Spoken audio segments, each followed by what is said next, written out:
दोस्तों, ताजमहल के बेसमेंट में बने 20 कमरों को खोलने के लिए हाई कोर्ट में पिटीशन फाइल की गई है। बेसमेंट के जिन कमरों को खोलने के लिए पिटीशन फाइल की गई है, वह टूरिस्ट्स के लिए 1972 में ही बंद किए जा चुके हैं। आखिर क्या वजह रही कि इन्हें टूरिस्ट्स के लिए बंद किया गया, ये एक बड़ा सवाल है।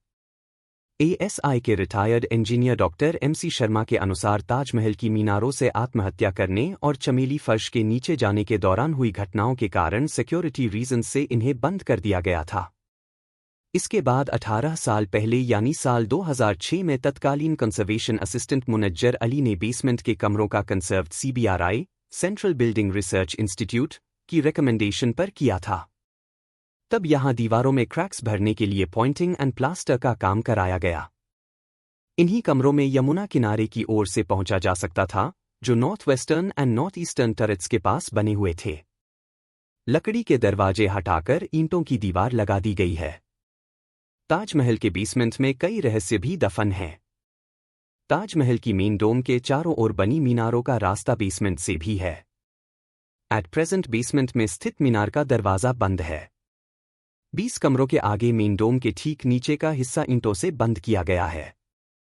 लाल पत्थर की चौखट कभी यहां थी, जिन्हें ईंटों से बंद कर दिया गया। इसके अंदर कमरे हैं या कुछ और, इसका डिटेल्स एएसआई ऑफिशियल्स के पास भी नहीं है। आर्कियोलॉजिकल सर्वे ऑफ इंडिया में बताया गया है कि 1976 से 77 में मेन डोम के नीचे बेसमेंट में दीवारों पर आई दरारों को भरा गया था। कई जगह क्रैक्स आ गई थी। साल 1652 में औरंगजेब ने ताजमहल के तहखाना कुर्सी हफ्तादार यानी 7 आर्च के तहखाने का जिक्र किया था। यह तहखाना ब्रिटिश सरकार के रिकॉर्ड में सबसे पहले 1874 में आया, जिन्होंने इसे देखने के बाद सबसे पहला मैप बनाया। टूरिस्ट्स में इस रास्ते को लेकर यह चर्चाएं हैं कि इनका रास्ता आगरा किले तक पहुंचता है, लेकिन इन सीढ़ियों का उपयोग शाहजहां नदी के रास्ते ताजमहल में आने के लिए करते थे। नीचे जाने पर गैलरी है, जिसकी छत पर पेंटिंग्स है।